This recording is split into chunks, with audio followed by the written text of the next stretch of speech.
पश्चिमी उत्तर प्रदेश के साथ साथ उत्तराखंड में भी एआईएम जो है वो 2027 के चुनाव को लेकर अपनी रणनीति जो है बना रही है। आपने देखा होगा हाल ही के दिनों में जो एआईएम के जो प्रमुख है असदुद्दीन ओवैसी, उनके कई कार्यक्रम जो है वो यूपी में देखने को मिले हैं।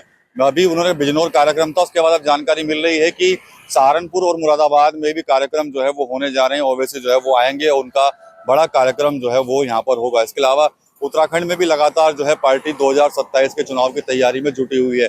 मेरे साथ बातचीत करने के लिए एआईएम के वरिष्ठ नेता हैं अरशद राणा जी, उनसे बात कर लेते हैं। अब सुना है कि 18 तारीख में सहारनपुर में प्रोग्राम है, उसके बाद मुरादाबाद है। आप प्रदेश सचिव हैं एआईएम के। मुरादाबाद में कार्यक्रम है, सहारनपुर में कार्यक्रम है, बिजनौर में रैली हो चुकी है, उत्तराखंड में भी लगातार आप लोगों के कार्यक्रम जो है वो जारी है। क्या कुछ रणनीति बन रही है एआईएम की? विकास भाई, सबसे पहले तो TV9 का बहुत बहुत शुक्रिया, क्योंकि समय समय पर आप हम लोगों की जो चर्चा है उसको जन जन तक जो पहुंचाने का कार्य करते हैं, इसके लिए आपके दर्शकों का बहुत बहुत शुक्रिया। अब सवाल यह है कि 2027 का जो चुनाव है उसे लेकर जो मिर्ची लगी हुई लोगों के, अभी आपने देखा होगा कि हमारे लीडर बैरिस्टर असदुद्दीन ओवैसी साहब ने कहा बहराइच के अंदर कि अगर भाजपा को हराना है तो भाजपा को हराने के लिए हम गठबंधन में आने के लिए तैयार हैं, लेकिन एक सम्मान से, एक इज्जत के साथ में। उसके 2 दिन के बाद ही मिस्टर अखिलेश यादव, जो कि पूर्व मुख्यमंत्री रहे उत्तर प्रदेश के, उनका बयान आता है कि नहीं, गठबंधन तो रहेगा लेकिन उन लोगों से रहेगा जो पूर्व में गठबंधन में थे। यानी कि हमारी वोटरों से तो प्यार है, हमारे रहनुमाओं से खुमार है। नहीं चाहते अखिलेश यादव कि उत्तर प्रदेश में मुसलमान की हैसियत या मुसलमान का सिस्टम कोई इस लायक बने जो अपने लोगों की आवाज उठा सके। सियासत में उनका मयार बहुत कमजोर है और 2027 में खास करके मुस्लिम समाज और सेकुलर समाज अब की बार हैसियत बताने का काम करेगा उत्तर प्रदेश में। ये बी टीम के लोग कौन है ये आपको आज बताता हूं मैं आपके चैनल के माध्यम से। आप देखिए, 2 दिन पहले चौधरी साहब, जो कि आपके बहुत करीब है, चौधरी राजेंद्र साहब, उनको अटैक आता है। अखिलेश यादव जी अपनी गाड़ी में लेकर हॉस्पिटल में दौड़ने का काम करते हैं। स्वास्थ्य मंत्री बीजेपी को कॉल करते हैं, मंत्री जी मौके पहुंचते हैं और सारा ट्रीटमेंट दिया जाता है, सारी चीजें। बहुत अच्छी बात है, मुबारक बात है, किसी पीड़ित के काम आना चाहिए। अखिलेश यादव जी ने बहुत अच्छा किया, लेकिन हम ये पूछना चाहते हैं, क्या आजम खान की आहट आपके कानों तक नहीं जा रही है? क्या आजम खान इतने पीड़ित है जेल के अंदर, क्या उनके बारे में आपको कोई सोच नहीं रखनी? क्या आज तक आजम खान के लिए किसी स्वास्थ्य मंत्री को या किसी जेल मिनिस्टर को या किसी हॉस्पिटल में या आपने खुद जाकर उनसे उनके हालचाल जानने की कोशिश की है? क्योंकि वो मुसलमान है, मुसलमान की सूद नहीं लेंगे आप। आपकी मानसिकता ये साफ जाहिर करती है कि आप उत्तर प्रदेश में जो मुसलमानों के वोटों को लूटने का काम कर रहे हैं, जो मुसलमानों की वोट को आप हर बार ये सोचे कि दरी बिछाएंगे, और लेकिन हम आपको बताएं कि अब्दुल अब दरी नहीं बिछाएगा। अब विधानसभा में आपको आपकी हैसियत आपकी आंखों में आंखें डालकर बताएगा।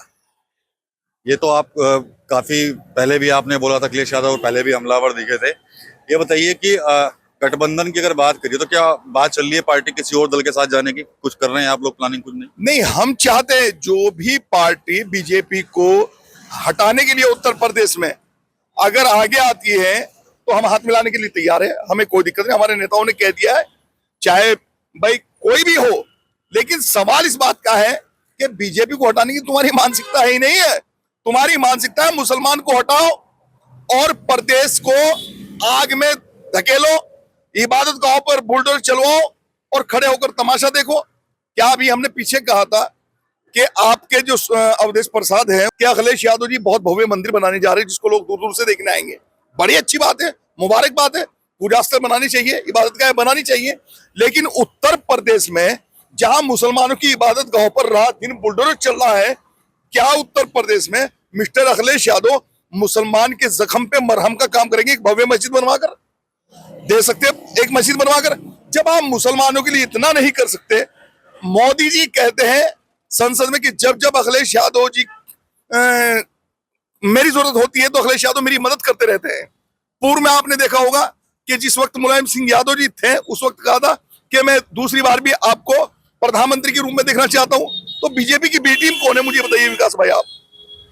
सवाल यह है कि मुसलमान हिस्सेदारी और साझेदारी सियासत में ना हो और अखिलेश यादव की गुलामी करता रहे मुसलमान, सिर्फ अखिलेश यादव की ये सोच है। 2022 के चुनाव में आपने देखा होगा कितने मुसलमानों को टिकट दिया है।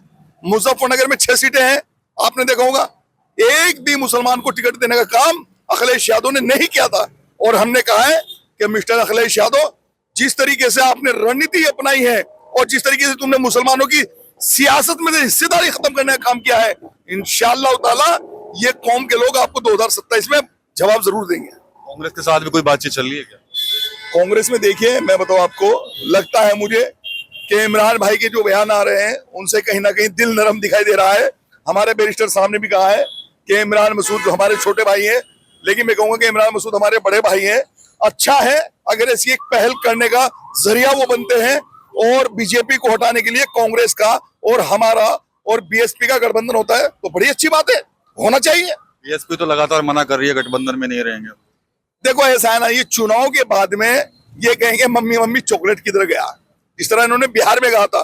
बिहार में हम इनके कार्यालयों पर ढोल बजा बजा कर हमारे प्रदेश अध्यक्ष गए, लेकिन इनकी मानसिकता जब साफ आ गई, जब 6 सीटें भी हमें गठबंधन में नहीं दी, लेकिन हमारी कौम के लोगों ने, सेकुलर समाज के लोगों ने हमें 6 सीटें जिताने का काम किया। बिहार के अंदर 1 सीट जबरदस्ती हराई 100-150 वोटों से, नहीं तो 6 के 6 ही जीते हमारे। तो हमें तो जितना हमें चाहिए हिस्सेदारी में, इतनी तो सेकुलर समाज और हमारी कौम हमें वैसे भी दे देगी इंशाअल्लाह ताला। लेकिन हम चाहते हैं कि बीजेपी, जिसने उत्तर प्रदेश में आज बुलडोजर की कार्रवाई और पैरों में गोली डालने की कार्रवाई जिससे हो रही है, क्या मजबूत विपक्ष में अखिलेश यादव को किस लिए बिठाया विकास भाई? इसलिए तो बिठाया कि आप सत्ता से सवाल पूछोगे, लेकिन आप मौन व्रत रखे हुए हैं जब से आप विपक्ष में बैठे हैं। सिर्फ आपके काम चल रहे हैं। राम गोपाल जी कब कौन सी पर्ची पकड़ा दे संसद में आप देख रहे होंगे, पता नहीं चलता गृह मंत्री जी को। तो पर्चियों पर सौदे चल रहे हैं इनके, लेकिन सच्चाई ये है कि अब कौम जाग चुकी और बीजेपी की बी टीम जो कि ये खुद है, इनकी जो सच्चाई है, इनके चेहरों की जो रौनक है वो गायब हो चुकी है। और उत्तर प्रदेश में बैरिस्टर असदुद्दीन ओवैसी साहब के आने से इन्हें अभी कह रहे हैं बैरिस्टर साहब आए लेकिन हिस्सेदारी ना जताए, बाहर से हमें गठबंधन देने का काम करे, गठबंधन में समर्थन दे। अरे तुम बेवकूफ हो गए हो क्या? हमारे लीडर ये चाहते हैं कि उत्तर प्रदेश में अगर मुसलमान की हैसियत बाहैसियत होगी तो वो सवाल पूछेगा, और बेहैसियत करने का काम अखिलेश यादव ने किया है। लेकिन 2027 में उत्तर प्रदेश में बीजेपी सरकार और ये मिस्टर अखिलेश यादव जो ख्वाब देख रहे हैं सरकार बनाने के, इनको ये एहसास हो जाएगा कि उत्तर प्रदेश में बैरिस्टर असदुद्दीन ओवैसी साहब के दीवानों का हाल क्या है। और सहारनपुर में जो 18 जुलाई को कार्यक्रम होने वाला है आपको बता देंगे, देख लेना इंशाल्लाह। लाखों लाखों की भीड़ बता देगी इनकी हैसियत, इनके पैरों तलों की जमीन सरक रही है। विकास भाई आप देखिए कि जिस तरीके से इनकी मानसिकता सामने आ रही है। अभी मोहन यादव को देखिए आप, मोहन यादव पर अगर बात आई तो मोहन यादव कौन है? बीजेपी के मुख्यमंत्री है। तो अखिलेश यादव तिलमिला गए, किसी मुसलमान के लिए तो तिलमाते रहे, जब आजम खान के लिए नहीं तिलमिला सकते तो अरशद राणा को क्या जानेंगे? ये बताइए आप मुझे। तो इनकी मानसिकता जो है जाहिर है। और मैं आपके चैनल के माध्यम से बस लास्ट में एक बात कहना चाहता हूं कि उत्तर प्रदेश का मुसलमान इंशाअल्लाह और खास करके सेकुलर समाज अब की बार इनको इनकी हैसियत जरूर बताएगा। चलिए, तो काफी भड़के हुए हैं समाजवादी पार्टी के राष्ट्रीय अध्यक्ष अखिलेश यादव पर एएम के नेता। तो क्या रणनीति है और क्या कुछ प्लानिंग है, क्या गठबंधन को लेकर चल रहा है, उसका इनको की तरफ से जो है वो खुलासा किया गया है। टीवी 9 यूपी के लिए सहारनपुर से विकास कबीर।